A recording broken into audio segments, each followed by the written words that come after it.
Hello fellow anime geeks and welcome to another video. I want to restart my season rankings for all of the anime that I watched within a specific season, and I want to challenge myself to do a better job of this than when I first tried doing it over a couple of years ago, which shouldn't be too difficult because my organization was awful back then and I was embarrassingly shy. I think I spent the whole video kind of like whispering, thinking that I was bothering the neighbors, but anyway, here's my new and improved 2022 Winter Digest, and FYI, I always watch at least 1/3 of every core for everything except for ecchi. At the bottom is BARAOU no SOURETSU, or Requiem of the Rose King. This is an anime based on a manga, based on Shakespeare's Henry VI and Richard III, based on the War of the Roses period in medieval English history, making this the most upsetting, nerdiest fanfiction I've ever seen. I don't know if I'm more upset by the fact that it butchered the memory and character of real people, or the fact that I wasted tens of hours trying to follow this pitifully presented plot. Pitifully presented plot. Pitifully presented. You know it's bad when it's based on the same material as Game of Thrones, and it's not intriguing. Next in disgrace is a josei that never outgrew its unhealthy shoujo romantic fantasies, KOROSHI, or Love of Kill. This anime proves that even if the two main characters are assassins, shoujo and josei cannot have a good fight sequence. But despite the controlling stalkerish romantic lead and the lack of romance, the mystery and plot were intriguing enough that I watched until the end. If you can call it an end, because it didn't end. It didn't end. Orient is your typical young shonen where the protagonist wants to be a Bushi Hokage Shinigami firefighter pirate king deathside hunter alchemist who can play every sport or game imaginable. Our protagonist is loud and enthusiastic, he's got a cool weapon and a moody best friend or rival, he wants to make more friends, there's a mentor figure, the girl in the party is sort of null, there's cheesy poses and epic music changes, you can stop and have a conversation in the middle of a fight, and only important characters get to wear distinctive clothing. Continuing in the poor category, RYMAN'S Club or Salaryman's Club is an original obviously catering to a female audience, but that feels like it was written by someone clueless about what that should be. Is it a sports anime? Is it a work drama? Is it Fujoshi fan service?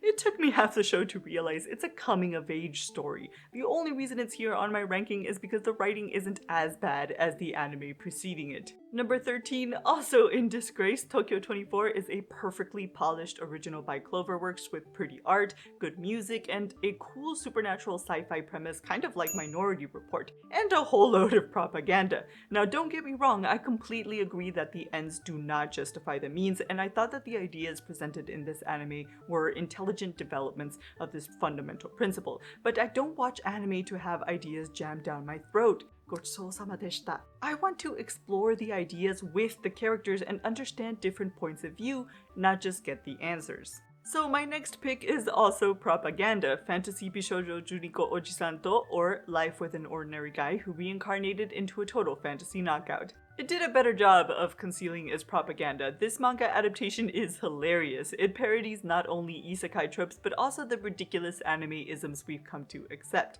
But in true propaganda fashion, the message is paramount, even if it's at the expense of cool, worthy characters or an interesting plot. KENJA no DESHI o NANORU KENJA, or She Professed Herself Pupil of the Wise Man, isn't particularly bad. I just forgot to watch the last few episodes, and when I realized this, I didn't really care to go back. Kendeshi is a body swap game isekai, but it's difficult to tell what the light novel author actually intended. No one in this show seems particularly concerned by the fact that they're suddenly in the world of this MMORPG in their last played avatars, or that the player characters all have diverging timelines. In the same vein, the light novel adaptation of Leadale no DAICHI NITE, or In the Land of Leadale, tries to infuse the OP character slice-of-life comfort isekai subgenre with some interesting tropes.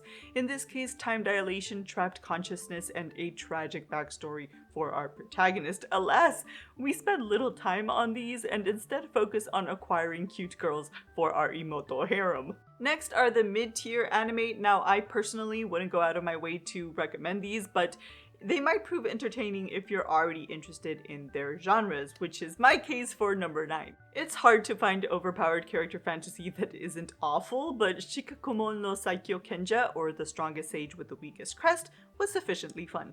Sure, stuff works because magic, and hey, reincarnation again. And like most isekai, it's difficult to tell whether the point is the journey or the harem our protagonist acquires along the way, but I like our protagonist, and the bad guy scheme is decently mysterious with a plot progression that leads to a satisfying conclusion. I think this light novel series would be a good read. AKEBI-CHAN no SAILOR-FUKU, or Akebi Sailor Uniform, is beautiful. It has Yasuke-style serene moments of contemplation and sweet human relationships, and overall this animated string of risque gravure shots takes fan service to its highest quality, even if sometimes that means reducing female interactions to unrealistic male fantasy. At number 7 is HAKOZUME KOBAN JOSHI no GYAKUSHUU, or Police in a Pod. This is a buddy cop slice-of-life human drama based on a seinen manga written by an actual police box officer.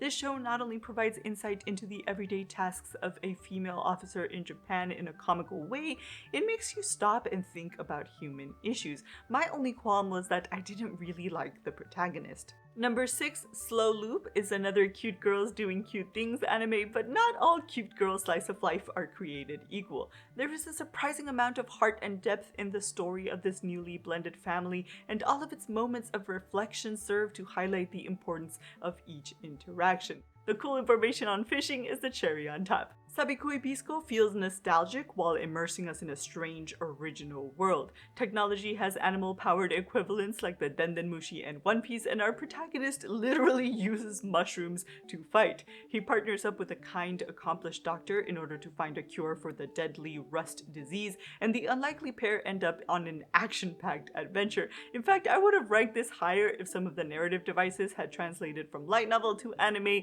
just a little bit better. Now, I'm going to disagree with the mouse score for number 4.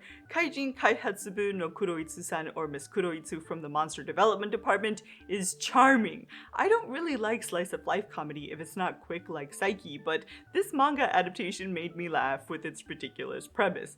Heroes exist. Your local heroes are real, but who makes the monsters that they fight, and what is the benefits package like at this evil organization? Sasaki and Miyano is my favorite genre, wholesome romance, but it's at number 3 in its own right for its compelling story, well-written character development, and sweet relationship building.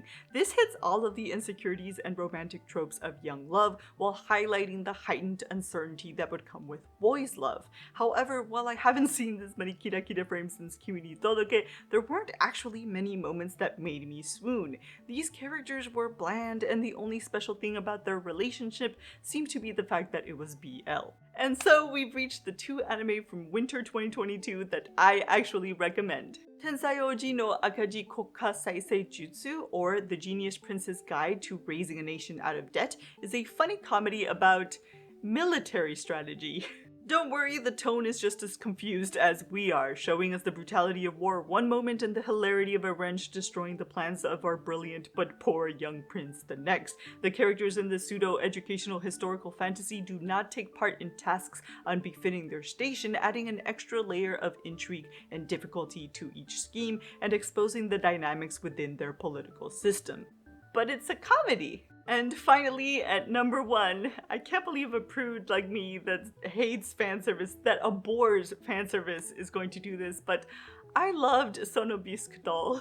I loved Sonobisque Doll wa Koi wo Suru, or My Dress-Up Darling, so much I watched it twice. Why does seinen romance have the best character and relationship development? Our protagonist is good and has a passion he's pursuing with full determination. Our romantic lead is strong, fun, and independent, and smart enough to recognize our protagonist's drive and skill, and their romance is wholesome, though the fanservice is frequent, varied, and perfectly zoomed in.